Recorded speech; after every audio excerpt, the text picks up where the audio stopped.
Öncelikle burada Ebu Zer el-Gıfari Hazretlerinin, Mahmud el-Ensari Hazretlerinin manevi ikliminde konuşmak, bulunmak her şeyden çok daha değerli olduğunu ifade etmek isterim. Ebu Zer el-Gıfari Hazretleri bizim medeniyetimizin sembol isimlerinden birisidir. Özü doğru, sözü doğru olmak ne demektir? Onu yaşayarak hayatı boyunca öğretmiş ve bütün insanlara asırlar boyunca ışık tutmaya devam etmiş bir büyük medeniyet insanımızdır. Ebu Zer el-Gıfari, güçlüklerden yılmamanın, zalimin karşısında susmamanın, en güçlü şekilde ne söz söylenmek gerekiyorsa onu söylemenin örnek şahsiyetlerinden birisidir. Gerçekten Adıyaman'a adım atar atmaz Ebu Zer el-Gıfari'nin maneviyatını hatırlamamak, Mahmud el-Ensari'nin maneviyatını hatırlamamak en azından hadsizlik olur diye düşünüyorum. Cenab-ı Allah onların açtığı yolda milletimize kıyamete kadar yürümeyi nasip etsin diyorum. Böyle olduğunu bildiği için de Adıyamanlıların çokça evlatlarına Ebu Zer ismini verdiğini biliyoruz. Ebu Zer'i biraz da Türkçeleştirerek Ebu Zer şeklinde verdiklerini biliyoruz. Her bir Ebu Zer'in Ebu Zer gibi olmasını, her bir Ebu Zer'i görenin de Ebu Zer'den nasip alanlardan olmasını diliyorum. Ayrıca burası büyük medeniyetlerin geldiği, birleştiği, kesiştiği bir şehirdir. Adıyaman bu anlamda tarihten gelen bütün bu kültürel değerleri, birikimleri de bugün fevkalade güçlü bir şekilde yansıtıyor. Burası aynı zamanda çok kültürlülüğün, çok farklı din ve kültürlerin bir arada yaşadığı sembol şehirlerimizden birisidir. Türk'ün, Kürd'ün, Zaza'nın, Ermeni'nin, Süryani'nin, Alevi'nin, Sünni'nin hep beraber yaşadığı, tarih içerisinde bir beraber olduğu ve birbirinden ayrılmadığı, birlikte yaşama kültürünün bugüne kadar da son derece etkin bir şekilde getirildiği Anadolu'muzun örnek şehirlerinden birisidir. Bu birliğin, beraberliğin kıyamete kadar sadece Adıyaman'da değil, bütün ülkemizde, bütün coğrafyamızda, bütün bölgemizde etkin ve egemen olmasını diliyorum. Değerli dostlar, değerli hocalarım, öğrenci arkadaşlarım, içinde yaşadığımız dönem son derece büyük zorlukların, güçlüklerin yaşandığı bir dönemdir. Tabir caizse dünyanın yeniden yıkıldığı ve yeniden yapılandığı bir dönemden geçiyoruz. Hemen hemen dünya siyaset alanından ekonomiye, teknolojilerden toplumsal yapılara, hatta şehirlerin dizaynına kadar yeniden bir alt üst oluşu, yeniden yapılanmayı yaşıyor. Güç dengelerinin birbirleriyle dünyanın hemen her yerinde mücadele ettiği, her yerinde büyük güçlerin bazen vekil örgütleri vasıtasıyla, bazen de bizzat kendi silahlı güçleriyle mücadele ettiği bir ortama şahitlik ediyoruz. Zaman zaman bu savaş türleri ya da mücadele türleri, ticaret savaşları gibi, ekonomik savaşlar gibi, hatta çok görünmeyen, çok konuşulmayan teknoloji alanındaki savaşlar gibi çok çetin mücadelelere sahne oluyor. Tam da böyle bir dünyada, dünyanın merkezinde yer alan Türkiye'nin etrafı da bu değişimlerden fevkalade ciddi bir şekilde nasibini almaktadır. Bu anlamda Türkiye'nin bir tarafında Karadeniz'in olduğu, Balkanların olduğu, bir tarafında Kafkasların olduğu, bir tarafında Orta Doğu ve Doğu Akdeniz'in olduğu, hatta hemen altında Afrika'nın güç mücadelelerinin yer aldığı bir coğrafyada bulunan bir ülke olarak çok dikkatli olması, çok güçlü olması ve yere çok sağlam basmasından başka hiçbir şansı yoktur. Türkiye bu coğrafyada gününü gün ederek, bugünün sorunlarını çözmeye kalkarak asla güçlü bir şekilde ayakta duramaz. Her alanda güçlü ve büyük bir Türkiye'yi hep beraber daha ileriye taşımak mecburiyetindeyiz. Ekonomide, teknolojide, bilimde, sanatta, uluslararası ilişkilerde her alanda sözü güçlü, gücü tesirli bir Türkiye'yi inşa ediyoruz. İnşa etmek mecburiyetindeyiz. Onun için biz bu anlamda daha 29 Ekim 3 gün evvel geçti. 102 yılını geride bıraktığımız Cumhuriyetimizin ikinci asrında Türkiye'nin yüzyılını inşa etmek mecburiyetindeyiz. Türkiye'nin yüzyılı bütün bu söylediğimiz alanlarda çok güçlü olan bir Türkiye'nin yüzyılıdır. Bakın, sözü güçlü, gücü tesirli Türkiye'nin yüzyılı dedim. Sözün güçlü olması çok önemlidir ama güçlü, haklı bir sözü söylemek tek başına yeterli değildir. O sözün arkasında da her türlü gücünüzü, etkinizi koyacaksınız. Bilimde, sanatta, sporda, siyasette, uluslararası alanda, savunma sanayinde, her yerde güçlü olacaksınız. Ama bu gücün içerisinde bugün ben onun üzerine birkaç kelime durmak isterim. Sadece ekonomik güç, sadece askeri güç, sadece teknolojik güç, sadece uluslararası alanda güçlü olmak değil. Bunların hepsinden daha önemlisi ve hepsine yön veren toplumsal güçtür. Toplumun güçlü olması, birlik beraberlik içerisinde olması ve hep beraber kardeşlik ve dayanışma duyguları içerisinde ileriye doğru bakması şarttır. İşte depremden sonraki çok kısa bir süre içerisinde bütün Türkiye'nin nasıl büyük bir dayanışma ruhu ile hala çok güçlü bir toplumsal yapıya sahip olduğunu bizzat Adıyaman'da gördük. Adıyaman'a depremin hemen ertesi ya da 2 gün sonrasında geldiğimizde Adıyaman'a çoktan birçok sivil toplum kuruluşunun ulaştığını, memleketin dört bir tarafından hayırsever insanların ellerinde ne imkan varsa Adıyamanlı kardeşlerinin yanında seferber ettiğini gördük. Aynı şekilde bu toplumsal dayanışmanın en üst şemsiyesi olarak devletimizin de bütün kurumlarıyla burada yer aldığını ve kısa bir süre içerisinde yaraların sarılmaya başlandığını gördük. Dolayısıyla Adıyaman hem kendi içinde hem Türkiye'deki kardeşlerinin desteğiyle yardımlaşmanın, dayanışmanın, kardeşliğin ne olduğunu bütün dünyaya göstermiş olan bir şehirdir. Allah bir daha öyle günler göstermesin. Ama Allah bize her gün aynı dayanışmayı, aynı kardeşliği, aynı birlikteliği yaşamayı nasip etsin. Türkiye'nin yüzyılı bilimin, kültürün, sanatın, uluslararası alanda güçlü olmanın yüzyılı olacağı gibi Türkiye'nin yüzyılı kardeşliğin yüzyılı olmak mecburiyetindedir. İnşallah Cumhuriyetimizin 2. asrını kardeşliğin yüzyılı yapmak için canla, başla, gayretle çalışıyoruz. Bu çerçevede 102 yıllık Cumhuriyet tarihimizin 50 yılını maalesef heba ettiğimiz terör Türkiye'nin başına büyük bir belaydı. Ayaklarımıza pranga vurulmuş ve bu ülkenin daha ileriye koşmasını önlemek için emperyalist odaklar tarafından terör bir araç olarak kullanılmıştı. Hatta son 15-20 yıldır bütün dünyada çok açık bir şekilde gördüğümüz gibi terör adı da böyle şık bir isimle vekalet savaşlarının bir maşası haline getirilmişti. Bugün de dünyanın dört bir tarafında görüyorsunuz. Allah aşkına Sudan'da en son yaşananlara şahitsiniz. Elinde bir damla, bir bardak temiz suyu olmayan adamların ellerinde on binlerce dolarlık o silahları kimler veriyor, niçin veriyor? Afrika'da ilk emri oku, Yaradan Rabbinin ismiyle oku olan, Müslümanlığa mensup olan insanlar Boko Haram, yani eğitim haram adıyla kurdurulan bir cinayet şebekesiyle kasıp kavuruyor ortalığı. Bu terör meselesinin Türkiye'nin başına da nasıl bela olduğunu biliyoruz. Yaklaşık 50 yılda on binlerce insanımız genç yaşta hayattan koparıldı. Binlerce insanımız şehit oldu. Şehirler, kasabalar, köyler boşaldı, boşaltıldı, yıkıldı, yakıldı. Bu süre içerisinde 2013 yılında yaptığımız hesaplamayla 1,3 trilyon dolar Türkiye terörden dolayı kaybetti. Herhalde bu rakam bugün bunun en az 3 katıdır. Böylesine ağır bir yükü ortadan kaldırmak ve ondan da mühimi bu milletin arasına sokulmak istenen bu fitnenin tamamen ortadan kaldırılarak Türkiye'de barış ve huzurun, esenliğin, dayanışma ve kardeşliğin hakim olması için el birliğiyle hep beraber bir çalışmayı yürütüyoruz.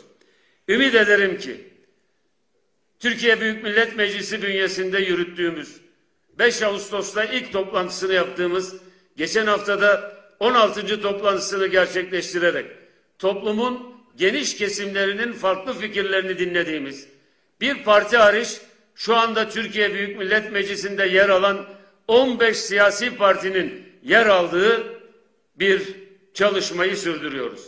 Dikkatle, titizlikle ve demokratik bir olgunlukla sürdürüyoruz. Herkes geliyor, fikrini söylüyor. Kimse birbirine karşı sesini yükseltmeden, hakaret etmeden, itham etmeden fikri neyse onu söylüyor. Yeter ki şu terör geride kalsın, yeter ki Türkiye'de silahlar sussun, huzur ve esenlik ortaya çıksın. Hatta şunu da bir hatıra olarak burada nakletmek isterim. Aynı gün içerisinde sabah oturumunda dinlediğimiz şehitlerimizin aileleri, yakınları ve gazilerimiz, öğleden sonra da terörden etkilenen bölgelerden gelen bir takım ailelerin, annelerin konuşmalarında ortak talep, farklı taraflardan insanların ortak talebi silahların susması, artık evlatlarımızın gömülmesi değil, silahların gömülmesi iradesi olmuştur. Hatta bir genç kardeşimiz, terör gazisi olan bir arkadaşımız, kusura bakmayın, gözünden takma gözünü çıkardı, avucunu aldı. Terörle mücadelede bir gözünü kaybetmiş. Öteki gözü %40 görüyor. Dedi ki, ben bu yarayı aldığım zaman kucağımda can kardeşim şehit oldu. Ama dedi, bu kadar bedel ödemiş olmamıza rağmen yeter ki terör sussun, yeter ki bir daha anneler ağlamasın, yeter ki bir daha bu ülkenin insanları ölmesin. Şimdi yeni bir sayfayı açtık. Bir devlet politikası olarak parlamentodaki komisyon vasıtasıyla Milli Dayanışma, Kardeşlik ve Demokrasi Komisyonu vasıtasıyla da bir millet desteğine dönüştürdüğümüz bu projeyi en kısa zamanda sonuçlandıracağız ve bu ülkede bir daha ila nihayet terör sona erecek, silahlar susacak, kardeşlik ve dayanışma hakim olacak. Farkındayım, bazı çakalların kıyıda köşede beklediği ve bu terörsüz ortam sağlanmasın diye ellerini avuçlarını ovuşturduğunun farkındayım. Ne yaparlarsa yapsınlar, hangi provokasyonlara hazırlanırlarsa hazırlansınlar, bu sefer mutlaka başaracağız ve bu sefer mutlaka kazanacağız. Daha ilerisini söyleyeyim. Ya biz kazanacağız ya emperyalistler kazanacak. Bu sefer biz kazanacağız. Allah'ın izniyle onlara pabuç bırakmayacağız. Değerli kardeşlerim, bu ülke artık bu günleri geride bırakacak. Bu ülkenin 10 yıllar boyunca yaşadığı bu terör tuzağı, inanın ki ne Türk'ü sevdikleri, ne Kürt'ü sevdikleri, ne Arap'ı, ne Acem'i sevdikleri için kurulmuş bir tuzak değildir. Başka yerlerde de ifade ettim, burada da ifade ediyorum. Emperyalistler bir arada birlikte nasıl yaşanır bunu bilmezler. Böyle bir şeyi de istemezler. Hiç bu bölge halklarından hiçbirini de bir diğerine tercih etmezler. Hiçbirisini de günahı kadar sevmezler. Ama aralarına fitne koyarak, aralarına ayrılık koyarak, aralarına silah koyarak kendi milli menfaatlerini sürdürmek isterler. İnşallah biz ülkemizin gücünü, tarihsel gücümüzü kullanarak Adıyaman'ın birlikte beraber yaşama tecrübesinden de istifade ederek yolumuza devam edeceğiz. Birliği, beraberliği, kardeşliği hakim kılacağız. Değerli kardeşlerim, kardeşlik çok güzel bir tanımdır. Çok önemli bir temennidir ama kardeşliği tesis etmek için de çaba harcamak gerekir. Kardeşliğin olabilmesi için mutlaka insanlar arasında eşitliğin, adaletin ve özgürlüğün tam manasıyla sağlanması gerekir. Bu anlamda bu ülkenin insanların hiçbirisi arasında bir ayrımcılığın ortaya konulmaması gerekir. Bizim kültürümüz, bizim geleneğimiz böyle olduğu için asırlarca bir arada yaşamaya becerdik. Bizim kitabımızda, bizim lügatimizde ırkçılık yazmaz. Bizim lügatimizde kimsenin bir diğerinden hakim ve üstün olduğu yazmaz. Bizim için insanların her birisi birdir. Onun için bize kutsal kitabımızda öğretilen Ya eyyühennas inna halaknakum min zekerin ve unsa ve cealnakum şuuben ve kabaile li ta'arafu. Ey insanlar, ey Allah'ın kulları, Ey Müslümanlar demiyor. Ey Allah'ın kulları, biz sizi bir dişi ve bir erkekten yarattık. Sonra bilişip tanışasınız diye sizleri kabilelere, topluluklara, farklı kavimlere, farklı milletlere gördük. Hiçbirinizin bir diğerine üstünlüğünüz yoktur. Üstünlük sadece Allah katındaki üstünlüktür. Onu da biz bilmiyoruz. Dolayısıyla bunu bilen bir millet, bunu bilen bir medeniyet tabii ki kardeşliği çok köklü bir toplumsal dayanışma olarak ortaya koyar.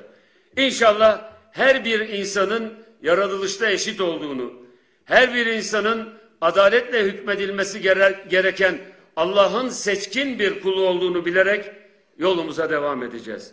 Bütün bunların olabilmesi için herkesin de kendisinde, kültürel haklarında, dininde, diyanetinde, kültüründe özgür olacağı bir ülkeyi inşa etmek, özgür olduğu bir ülkeyi inşa etmek mecburiyetindeyiz. Bu söylediğim şey, inanın ki bunu yapın asırlar boyunca hangi ülke bunu yaptıysa büyük medeniyetler kurmuşlardır. Endülüs Emevileri ya da Maveraun Nehir medeniyetinin o büyük gelişimi tam da bu temel ülkeler üzerine kurulan toplumlar üzerinde gerçekleşmiştir. Eşitliğin, adaletin ve özgürlüğün olduğu yerde halkın güven duygusu olur.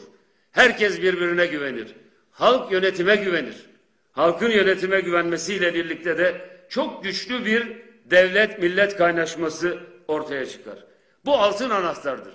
Size yemin ederim ki bu olduğu takdirde bunu sağlayan toplumların başarılı olmaması için hiçbir sebep yoktur. Değerli arkadaşlar, toplumsal barışın sağlanabilmesi için hiç şüphesiz bunun yanında, yani adalet, eşitlik, adalet ve özgürlüğün yanında toplumsal barışın, demokratik katılımın ve bölgesel adaletin de sağlanması şarttır. Bütün bunlar da ortak akılla gerçekleştirilebilecek ve çok rahatlıkla ortaya konulabilecek, tarih boyunca da ortaya koyduğumuz fevkalade önemli hassasiyetlerimizdir. Kardeşlik, birlik duygusunu ayağa kaldıracak, birlik duygusunu pekiştirecektir. Eşitlik, hakkaniyet duygusunu kökleştirecek, herkesin bir diğeri karşısında güçlü ve hakkını alabilir olduğu inancını yaygınlaştıracaktır. Özgürlük de insan onurunun olmazsa olmaz temel şartlarındandır. Dolayısıyla bütün bu çerçevede biz mücadelemize devam edeceğiz ve Türkiye'nin yüzyılını, ikinci yüzyılını Allah'ın izniyle kardeşliğin yüzyılı olarak böyle ilmek ilmek işleyerek daha ileriye doğru gideceğiz. Bu kardeşlik vizyonumuzun içerisinde çok önemli olan birkaç hususu da sizlerle paylaşmak isterim. Bunlardan birincisi bölgesel eşitliğin sağlanmasıdır. Yani Türkiye'nin her yerinde, hemen her bölgesinde vatandaşlarımızın hepsi için benzer imkanların ve fırsatların ortaya konulmasıdır. İşte Adıyaman Üniversitesi bizzatihi bunun çok somut bir göstergesidir. Bizim gençliğimizde Türkiye'de birkaç tane üniversite vardı. Adıyaman'ın gençleri okumak için ya İstanbul'a gelecek ya Ankara'ya gideceklerdi. Arkasından İzmir, Trabzon, Erzurum birkaç üniversiteyle birlikte üniversite sayıları artırıldı. Ama bugün çok şükür Türkiye'de 208 üniversitesiyle 7 milyonu aşkın üniversite öğrencisiyle bir eğitim ordusuna sahip olmamız Türkiye'nin bölgesel eşitliğini gösteren önemli hususiyetlerden birisidir. Allah aşkına Adıyamanlı kardeşlerim, dedelerinize, çok değil babalarınıza sorsaydınız, bir gün Adıyaman'da 17 bin üniversite öğrencisi olacak ve bu öğrencilerin 1400'ü de yabancı öğrenciler olacak deseydiniz, oğlum sen rüya görüyorsun derlerdi. Allah'a çok şükür bugün bunun varlığı bile bölgesel eşitlik, yani Türkiye'nin bütün halklarına aynı şekilde her şehrine imkanların dağıtılması için önemli bir fırsattır. Ayrıca sosyal güvenlik ve sosyal adalet bu kardeşlik vizyonumuzun en önemli ikinci ayağıdır. Türkiye'de sosyal güvenliğin bütün kesimlere kapsayacak şekilde yaygınlaştırılması, sosyal adaletin sadece yardımlar değil, herkesin ekonomik gelişmeden pay alabilecek şekilde güçlendirilmesi bu kardeşlik vizyonumuzun önemli bir bileşenidir. Bir diğer bileşeni ise hak ve özgürlüklerin genişletilmesidir. Toplumun bir kesimi için hak olan şey, toplumun bütün kesimleri için haktır. Toplumun bir kesimine sağlanan özgürlük, toplumun bütün kesimlerine sağlanan özgürlük olmalıdır. Bunun için de gerçekten herkesin dilediği en aykırı fikri söylesin. Ama demokrasi içerisinde, ama barış ve kardeşlik anlayışı içerisinde. Hangi teklifte bulunuyorsa bulunsun, bunu getirsin söylesin. Hele siyasi yarışta da herkes halkın karşısına çıksın, halk da kimi seçiyorsa seçtiği ülkeyi yönetsin, şehri yönetsin, bölgeyi yönetsin. Dolayısıyla kardeşlik vizyonumuz sadece bir temenniden ibaret değil. Mutlaka hak ve özgürlüklerin genişletilmesini de kapsayan önemli bir vizyondur. Bu vizyonun bir başka veçesi ise üniversitelerin mutlaka şehirle işbirliğini sağlamasıdır. Üniversiteler kendi kampüslerinde yaşayan, sadece kendi kampüslerinde, araştırma merkezlerinde, laboratuvarlarında hayatını geçiren bir sosyal ünitemiz olamaz. Üniversiteler şehrin atar damarlarıdır. Şehrin kalkınmasının, güçlenmesinin, güçlü ve büyük Türkiye vizyonunun en önemli göstergelerinden birisidir. Üniversitemiz sadece fabrikalarda değil, toplumun her kesiminde, çarşısında, pazarında, tarlasında, sabanında, her yerde üniversitemizin fikri, izi ve üniversitemizin kendisi olmalıdır. Eğer üniversiteyle toplum işbirliğini en ileri düzeyde sağlarsak, inanıyorum ki bu kardeşlik vizyonumuzu da çok güçlü bir şekilde güçlendirmiş olacağız. Değerli öğretim üyeleri, sevgili öğrenciler, İnşallah önümüzdeki 100 yıl, yani Türkiye'nin ikinci asrı, Türkiye'nin 100 yıl dediğimiz bu 100 yıl, bu toplumsal dayanışma kardeşlik vizyonuyla Türkiye'de kardeşliğin tam manasıyla tesis edildiği bir 100 yıl olacaktır. Bunun için aynı zamanda da güçlü bir toplumsal sözleşmeyi hep beraber ortaya çıkarmak mecburiyetindeyiz. Bundan kastım sadece metinlere yazılmış olan bazı cümlelerden bahsetmiyorum. Toplumsal sözleşmenin gerektirdiği toplumsal dayanışma ve kardeşlik ahlakının içselleştirildiği bir sözleşmenin ortaya konulmasıdır. Birliğin ve beraberliğin kalıcı ve yazılı olmasa da eskimez kurallarını önümüzdeki süreçte ortaya koymak mecburiyetindeyiz. Bunun için hep beraber gayret sarf edeceğiz. Bunun için üniversitelerimize de fevkalade büyük sorumluluklar düşüyor. Bu toplumsal dayanışmanın, toplumsal sözleşmenin hangi şartlarda oluşabileceği ile ilgili özellikle sosyal bilimlerimizde çalışan hocalarımızın çok önemli bir katkısını ve çabasını beklediğimizi ifade etmek istiyorum. Değerli arkadaşlarım, şunu söylemek isterim, üniversitedeyiz. Üniversiteler bilgi üreten yerlerdir, doğru. Ama bilgi tek başına yetmez. Eğer bilgi tek başına yetmiş olsaydı, sizi temin ederim, biraz da hala bu konularla ilgili yakın çalışan birisi olarak söylüyorum. Dünyada en fazla bilginin üretildiği bir dönemde yaşıyorduk. Yaşıyoruz. Bilgi insanlığın huzuru için, saadeti için, selameti için yeterli olsaydı tek başına, inanın ki bugün dünya cennet gibi olması gerekirdi. İbadullah, bilginin bu kadar bol olduğu hiçbir dönem olmadı. Her alanda bilgi alabildiğince var ama yetmiyor. Yetmemesinin sebebi, işte onun için Ebu Zer Gıfari'den bahsettim. Bizim medeniyetimizde bilginin bir hiyerarşisi vardır. En altı bilmektir. Bilgi. Bilmek tek başına yetmez. İlimin üstüne bir şey daha koyacağız. Ona hikmet derler. Hikmet, neyin doğru, neyin yanlış olduğunu bilmektir. O da yetmez. Onun üstüne bir şey daha koyarlar, ona da irfan derler. Yani ilim bilmektir, ilim kendin bilmektir. Sen kendini bilmezsin, bu nice okumaktır. Bizim maalesef dünyada şu anda eksik olan şey, ilim vardır ama hikmet ve irfan yoktur. Siyonist İsrail'in elindeki kullanmış olduğu silahların teknolojisi şu anda dünyanın sahip olduğu teknolojinin belki 30 yıl önünde bir teknolojidir. Herhangi bir yerde, herhangi bir hasmını yok etmek için attığı akıllı füzelerini üretmek için binlerce üniversite, binlerce araştırma merkezi ve dünyanın en zeki bir sürü bilim adamı vardır.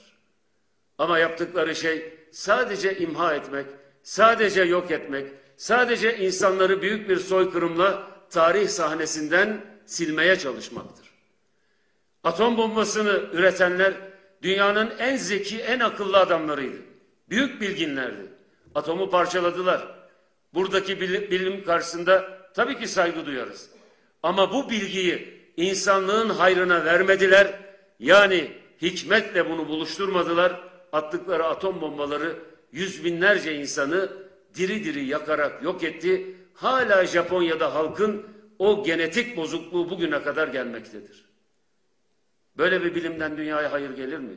Hikmeti olmayan bir bilimden dünyaya hayır gelir mi? En üstünde de irfan.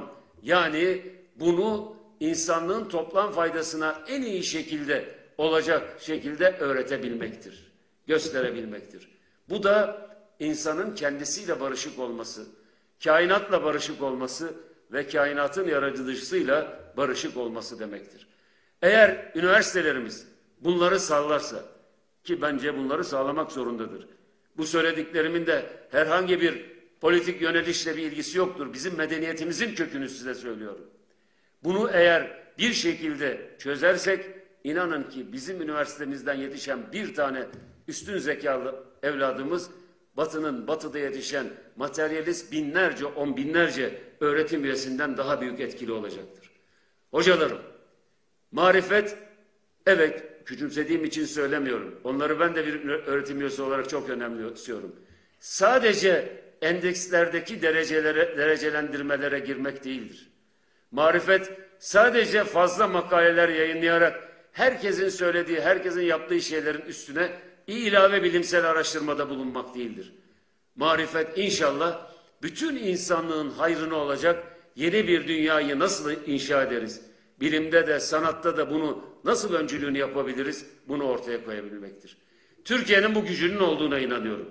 Eğer Türkiye bu gücünü ortaya koyarsa Allah'ın izniyle birliği de, beraberliği de, kardeşliği de, hatta bütün insanlığın birliğini de ortaya koymayı başaracaktır.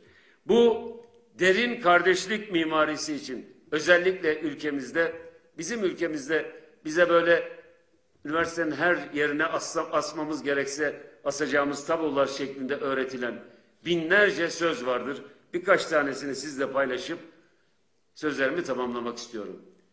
Yunus'un sevelim sevilelim diyerek başladığı o dizeleri herhalde birliği, beraberliği, kardeşliği insanlığa en güzel öğreten edep abidesi olan sözlerdir. Hacı Bektaş Veli'nin bir olalım, iri olalım, diri olalım tavsiyesi sadece bir tavsiye değil, aynı zamanda bir toplumun nasıl güçlü bir şekilde inşa edileceğinin anahtar formülüdür. Mehmet Akif'in en zor şartlarda söylediği, her şeyimizin yıkıldığı, her tarafın tarumar edildiği bir ülkede söylediği, toplu vurdukça yürekler onu top sindiremez dizeleri söylenirken kolay söylenecek sözler değildir. Her birisinin arkasında hikmet vardır, her birisinin arkasında irfan vardır. Yunus Emre hiçbir üniversiteden mezun olmadı. Yunus Emre Hakikat Mektebi'nin en önemli unsurlarından birisiydi. Hacı Bektaş Veli hiçbir üniversiteden diploma almış, profesör olmuş, ordinarius olmuş birisi değildi. Ama Hacı Bektaş Veli İrfan Mektebi'nin en önemli burçlarından birisi olarak insanlığa hala ışık saçıyor. Bu yolda ilerlediğimiz sürece bilimi, sanatı, kültürü, ilmi, irfanı, hikmeti kuşandığımız sürece Allah'ın izniyle önümüzdeki yüzyıl Türkiye'de kardeşliğin yüzyılı olacak ve önümüzdeki yüzyılda Türkiye dünyada sözü güçlü, gücü tesirli bir Türkiye olacak, dünyaya da nizam verecektir. Allah yardımcımız olsun. Çok kısa bir süre içerisinde bu milletin neyi başardığını, başarabileceğini göstermiş, Adıyaman'da bunları konuşuyorum. Söylediğim her kelimeyi ne manaya geldiğini bilerek bütün benliğimle, bütün kimliğimle söylüyorum. Allah ömür verir vermez bilmiyorum. Ama bir müddet sonra bu salonda bulunanların büyük bir çoğunun, özellikle genç arkadaşlarımızın sözü güçlü, gücü tesirli bir Türkiye'nin ne demek olduğunu çok iyi anlayacaklarına adım kadar eminim. Bunun için öncelikle şu önümüzdeki terör belasını hep beraber bir kenara koyacağız. Birlik beraberlik içerisinde Türküyle, Kürdüyle, Zazasıyla, Arabıyla, diğer etnik unsurlarıyla, diğer mezhebi farklılıklarıyla, meşrep farklılıklarıyla, siyasi farklılıklarıyla bir olacağız, iri olacağız, diri olacağız ve inşallah hep beraber dünyanın en önemli ülkelerinden biri olarak ayağa kalkacağız, dünyaya önderlik edeceğiz. Allah yolumuzu açık etsin, sözümüz kuvvetli olsun, yolumuz açık olsun, dostlarımız sadık olsun, Allah yardımcımız olsun diyorum. Hepinize selam ve sevgilerimi sunuyorum. Efendim çok teşekkür ediyoruz. İzninizle zatayınızı bir müddet daha...